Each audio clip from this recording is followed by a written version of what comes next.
ఇది నిరుద్యోగులకు సంబంధించినటువంటి ప్రెస్ మీట్ ఇది. ఇవాళ అసెంబ్లీ సమావేశాలు మొదలైనయి. అసెంబ్లీ సమావేశాల్లో కృష్ణా, గోదావరి జలాలపైన ఒక ప్రత్యేక మీటింగ్ పెడతా ఉన్నారు. కానీ దానికంటే ముఖ్యమైనది మా నిరుద్యోగుల సమస్య. కాంగ్రెస్ గవర్నమెంట్ అధికారంలోకి వచ్చి 2 సంవత్సరాలైనా 2 ఉద్యోగాలు కూడా ఇవ్వలేదు. 2 ఉద్యోగాలు కూడా ఇవ్వకుండా మేము 60,000 ఉద్యోగాలు ఇచ్చినామని చెప్పేసి అబద్ధ ప్రచారం చేస్తున్నాడు ముఖ్యమంత్రి రేవంత్ రెడ్డి. ఇక్కడ అబద్ధాల ప్రచారం చేస్తూ నిరుద్యోగుల నిండా ముంచుతున్నారు. కాబట్టి మేము ఏం డిమాండ్ చేస్తున్నామంటే, అసెంబ్లీలో ఇవాళ ఆల్రెడీ మొదటి రోజు సమావేశమైంది, వాయిదా పడింది. రేపు 2-3 తారీఖులలో అసెంబ్లీ సమావేశాలు ఉన్నాయి. ఆ అసెంబ్లీ సమావేశాలలో ఉద్యోగాలకు సంబంధించి చర్చ పెట్టాల్సిందే.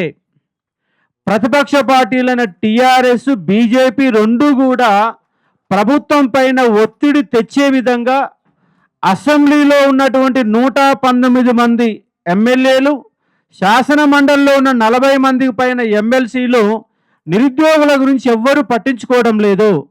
కాంగ్రెస్ గవర్నమెంట్ అధికారంలోకి వచ్చి 2 ఏళ్ళు అవుతుంది. ఏడాదిలోగా 2 లక్షల ఉద్యోగాలు ఇస్తామని చెప్పేసి ఇప్పటి వరకు వాళ్ళు ఒక్క నోటిఫికేషన్ ఇవ్వలేదు. 7,000 ఉద్యోగాలకు సంబంధించి, ఫార్మా ఉద్యోగాలకు సంబంధించి ఒక నోటిఫికేషన్ ఇచ్చారు, ఎగ్జామ్ పెట్టారు. ఎగ్జామ్ జరిగి సంవత్సరం అవుతున్నా ఇంతవరకు నియామక పత్రాలు ఇవ్వాల. మరి మీరు ఇచ్చిన 60,000 ఉద్యోగాలు ఎవరికి సంబంధించినవి అంటే, అది పాత గవర్నమెంట్కి సంబంధించినటువంటి నియామక పత్రాలు. అంటే మీరు గురుకుల ఎగ్జాము మీరు పెట్టకపోతురి, నోటిఫికేషను మీరు ఇవ్వకపోతురి, రిజల్టు మీరు ఇవ్వకపోతురి. అలాంటప్పుడు గురుకుల ఉద్యోగాలు మీ ఎట్లయితాయి? కానిస్టేబుల్ సంబంధించి 13,000 ఉద్యోగాలు ఇచ్చారు. మరి వాళ్ళకు నోటిఫికేషన్ ఇవ్వకపోతే, ఎగ్జామ్ పెట్టకపోతే, గ్రౌండ్ పెట్టకపోతే, పత్రాలు ఇచ్చేస్తే మీ ఉద్యోగాలు అవుతాయా? కాబట్టి వాళ్ళు అబద్ధ ప్రచారం చేస్తుంది కాంగ్రెస్ గవర్నమెంటు. 2 ఏళ్ళు పూర్తయింది. కాబట్టి తక్షణమే అసెంబ్లీలో రేపు నిరుద్యోగులకు సంబంధించి ప్రకటన చేయాలా, ఉద్యోగ క్యాలెండర్ అమలు చేస్తున్నామని ప్రకటన చేయాలా. మీరు మేనిఫెస్టో ఏమో చాలా అద్భుతంగా రాసుకుంటారు. సంవత్సరంలోగా 2 లక్షల ఉద్యోగాలు ఇస్తాం, జాబ్ కార్డు ఇస్తాము, నిరుద్యోగ భృతి ఇస్తాము, నిరుద్యోగులకి బస్సులు కట్టి బస్సు యాత్రలు చేపించి, నిరుద్యోగులందరినీ ప్రెస్ మీట్లు పెట్టించి, నిరుద్యోగులతో రౌండ్ టేబుల్ సమావేశాలు పెట్టించి, వాళ్ళ అధికారంలో గద్దెనెక్కిన తర్వాత రేవంత్ రెడ్డి సర్కారు ఈ నిరుద్యోగుల నిండా ముంచుతుంది, అదాపాతాలను తొక్కేసింది. ఇవాళ హైదరాబాదులో ఒక నిరుద్యోగులు లేకుండా తినడానికి తిండి కూడా కష్టమైన పరిస్థితులలో, లైబ్రరీలో చదువుకోవడం కూడా కష్టమైన పరిస్థితులలో, హాస్టల్ ఫీజులు కట్టలేక అందరూ ఊళ్ళలోకి వెళ్ళిపోయారు. ఇవాళ హైదరాబాద్ మొత్తము Dilsukh Nagar, RTC cross road మొత్తంగా నిర్మానుషంగా మారింది. ఈ నిర్మానుషంగా మార్చడం గల కారకులు ఎవరంటే ఈ కాంగ్రెస్ గవర్నమెంటు, రేవంత్ రెడ్డి సర్కారు. అందుకే మీ సంక్రాంతి తర్వాత మీరు కనుక రేపు అసెంబ్లీ సమావేశాల్లో నిరుద్యోగుల గురించి మాట్లాడకపోతే, ఉద్యోగాల గురించి మాట్లాడకపోతే, సంక్రాంతి తర్వాత ఏకంగా సీఎం రేవంత్ రెడ్డికి చావు డప్పు కొట్టబోతా ఉన్నాం. ఆల్రెడీ నేను ఒక నిరుద్యోగుల హక్కుల వేదికగా, ఒక లెక్చరర్గా ఉండి ఇప్పటి వరకు 3 సార్లు హంగర్ స్ట్రైక్ చేసినాం. మా నిరుద్యోగ మిత్రులంతా ఇందిరా పార్క్ కాడ 2 సార్లు ధర్నా చేశారు. అలాగే మరికొంతమంది విద్యార్థులు సెక్రటరీ ముట్టడి చేశారు. ఎన్నో కార్యక్రమాలు చేసినాం. యూనివర్సిటీలు బంద్ పెట్టినాం, లైబ్రరీలు బంద్ పెట్టినాం. అయినా ఈ ప్రభుత్వానికి చెవిటివాడి ముందు శంఖ ఊదినట్టుగా ఉంటుంది. వాళ్ళ రాష్ట్రంలో ఏం జరుగుతుందంటే బూతు పురాణం నడుస్తూ ఉంది. రేవంత్ రెడ్డి బూతు పురాణాలకు ముఖ్యమంత్రిగా మారిండు. తిట్ల దండకం తప్ప ఈ రేవంత్ రెడ్డి నిరుద్యోగులకు ఏం చేసిండని మేము క్వశ్చన్ చేస్తూ ఉన్నాం. 60,000 ఉద్యోగాలు ఇచ్చినాం. ఒక ఆయన 50,000 అంటే, ఇంకోటి 60,000 అంటాడు, ఇంకోటి 70,000 అంటాడు, ఇంకోటి 80,000 అంటాడు. మొన్న సర్పంచ్ ఎన్నికల కంటే ముందు 40,000 ఉద్యోగాలు ఇస్తాం, మీరు చదువుకోండి అన్నాడు. మరి 40,000 ఉద్యోగాలు ఎప్పుడు ఇస్తావు? జనవరి 1కి ఇస్తావా? జనవరి 26కి ఇస్తావా? 2028లో ఇస్తావా? 2029లో ఇస్తావా? అసలు ఇస్తావా ఇయ్యవా? ఏ ఉద్యోగాలు ఇస్తున్నావు? ఇవాళ మాజీ సిఎస్ ఆధ్వర్యంలో ఉద్యోగుల లెక్కలు చేయడం కోసం కమిటీ ఏర్పాటు చేశారు. కమిటీకి 60 రోజులు టైం ఇచ్చి 6 నెలలు అవుతుంది. ఇప్పటి వరకు కమిటీ నివేదిక రాలా. గ్రూప్ 2 సంబంధించి సిలబస్ కమిటీ ఏర్పాటు చేశారు. ఆ సిలబస్ కమిటీ నివేదిక రావాలా. ఇక్కడ టిఆర్ఎస్ కూడా బీజేపీ కూడా విఫలమవుతున్నాయి. ప్రభుత్వాన్ని నిలదీయడం లేదు, నిరుద్యోగుల గురించి ఎవరు పట్టించుకోవడం లేదు. అధికార పార్టీ ఎట్లాగా మోసం చేసింది, మరి టీఆర్ఎస్ పార్టీకి ఏమైంది? మరి టీఆర్ఎస్ పార్టీ అసెంబ్లీలో ఎందుకు క్వశ్చన్ చేయడం లేదు, ఎందుకు ధర్నా కార్యక్రమం పెట్టడం లేదు, ఎందుకు ప్రభుత్వాన్ని పైన నిలదీసే ప్రయత్నం చేయట్లేదు? ఎందుకంటే వాళ్ళు ఏడాదిలోగా 2 లక్షల ఉద్యోగాలు ఇస్తామని 2 కూడా ఉద్యోగాలు ఇవ్వని ఒక పరిస్థితులలో ఈ గవర్నమెంట్ కొనసాగుతుంది. నిరుద్యోగుల ఆత్మహత్యలు ఇప్పటికీ 8 మంది చనిపోయారు ఈ కాంగ్రెస్ గవర్నమెంట్ వచ్చినాక. నిరుద్యోగ ప్రభుత్వం అని చెప్పి నిరుద్యోగ క్యాలెండర్ ఇచ్చి, జాబ్ క్యాలెండర్లు ఇచ్చి, ఏప్రిల్లో ఫేజ్ 1 అని, అక్టోబర్లో నవంబర్లో ఫేజ్ 2 అని ఎన్నో రకాలుగా మోసపూరితమైన ప్రకటనలు చేసి నిరుద్యోగులను ఏమార్చి వాళ్ళ మమ్మల్ని నిండా ముంచుతున్నారు. వాళ్ళ ఒక స్కిల్ డెవలప్మెంట్ ప్రోగ్రాం లేదు ఇవాళ, ప్రైవేట్ ఉద్యోగాలు లేవు ఇవాళ, గవర్నమెంట్ ఉద్యోగాలు అసలే ఇవ్వడం లేదు ఇవాళ.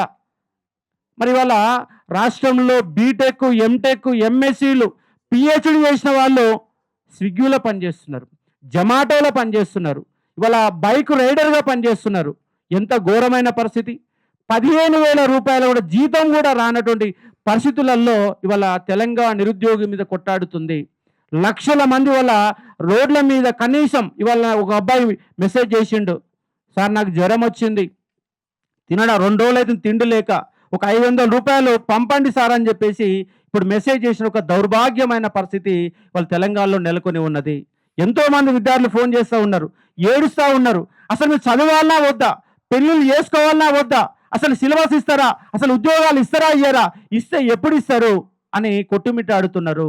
కాబట్టి అలాంటి పరిస్థితికి వెళ్ళి ఇవాళ ప్రభుత్వాన్ని నిలదీయాలని అసెంబ్లీ వేదికగా, అసెంబ్లీ అనేది మనకు రాజ్యాంగబద్ధమైన ఒక చట్టబద్ధమైన సంస్థ కాబట్టి ఆ రాజ్యాంగబద్ధమైన చట్టబద్ధమైన సంస్థలో మా నిరుద్యోగుల గురించి మాట్లాడాలని, అలాగే కాంగ్రెస్ పార్టీ నిలదీసే విధంగా టీఆర్ఎస్ యొక్క వ్యవహారశైలి ఉండాలా, బీజేపీ వాళ్ళు కూడా నిలదీయాలి, కమ్యూనిస్ట్ వాళ్ళు కూడా నిలదీయాలా.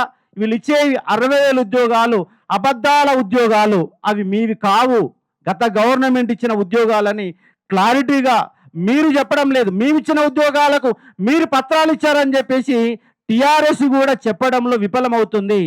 టీఆర్ఎస్ విఫలమవుతుంది కాబట్టి ఈ దొంగ ప్రభుత్వం, ఈ కాంగ్రెస్ గవర్నమెంట్ ఒక దొంగల రాజ్యంగా మారి కేవలం కాంట్రాక్టులు, కేవలం రియల్ ఎస్టేట్ వ్యాపారం, రాష్ట్రంలో ఒక రియల్ ఎస్టేట్ వ్యాపారంగా ఇలా రేవంత్ రెడ్డి ప్రభుత్వాన్ని మార్చుకొని వాళ్ళ కొనసాగుతూ ఉంది. కాబట్టి నిరుద్యోగులంతా ఆగ్రహవేశాలతో ఉన్నారు, ఊర్లలో ఉన్నారు, వాళ్ళంతా పట్టణాల బాట పడితే ఇలా మీ గతి ఇంటికి పోవడం అవుతుంది. మీరు అదాపాతాలని పోతారు. 2 ఏళ్ల కాలంలో ఏ ఒక్క రోజు కూడా రేవంత్ రెడ్డికి సినిమా ఇండస్ట్రీ దగ్గర పోయి మాట్లాడని టైం ఉంటుంది, ఇంకో దగ్గర పోయి మాట్లాడని టైం ఉంటుంది, ప్రైవేట్ వ్యక్తులను వెళ్ళని టైం ఉంటుంది. మొన్న ఒక ఫుట్బాల్ క్రీడకి 100 కోట్ల రూపాయలు ఖర్చు పెట్టినటువంటి రేవంత్ రెడ్డికి ఇప్పటి వరకు నిరుద్యోగులతో ఒక మాట కూడా చెప్పలేదు. మొన్న ఉస్మాన్ యూనివర్సిటీకి వచ్చిండు, ఉస్మాన్ యూనివర్సిటీలో కనీసం ఆ ఉద్యోగాల గురించి లెక్క తీస్తాడేమో, ఉద్యోగాల నోటిఫికేషన్ గురించి మాట్లాడుతారేమని చెప్పేసి ఒక్క పోలీసు లేకుండా నేను ఉస్మాన్ యూనివర్సిటీకి వస్తాను, అంతకుముందు ముళ్ళ కంచెలు వేసుకొని ఒక తాలిబాన్ ఉగ్రవాదులే వచ్చినటువంటి రేవంత్ రెడ్డి నిలదీస్తే రేపు ఒక్క పోలీసు లేకుండా ఆర్ట్స్ కాలేజ్ ఇక్కడ మీటింగ్ పెడతా అని చెప్పేసి మళ్ళీ వందలాది పోలీసులను తీసుకొని వచ్చేసి విద్యార్థులందరిని అరెస్ట్ చేసి ఉస్మాన్ యూనివర్సిటీకి వచ్చి ఏ మాట చెప్పకుండా ఒక దొంగలాగా పారిపోయినాడు రేవంత్ రెడ్డి. కాబట్టి తక్షణమే మా ఉద్యోగాలు మాకు ఇవ్వండి, మీరు ఇచ్చిన ఇయర్ క్యాలెండర్ అమలు చేయండి, మీరు ఒక మేనిఫెస్టోని ఇంప్లిమెంట్ చేయాలని మేము డిమాండ్ చేస్తూ ఉన్నాం. ఒకవేళ గనక మీరు ఇట్లాగే నిర్లక్ష్యంగా నిరుద్యోగులు ఏం చేస్తారులే అనుకుంటే మాత్రం చావుడప్పు మోగిస్తాం. నెక్స్ట్ ఎన్నికల్లో మీరు అదాపాతాలు పోవడానికి ఖాయంగా కనిపిస్తుంది. కాబట్టి తక్షణమే నిరుద్యోగులకు సంబంధించి జాబ్ నోటిఫికేషన్లు, జాబ్ క్యాలెండర్ కాదు మేము అడిగేది, నోటిఫికేషన్లు అడుగుతున్నాం.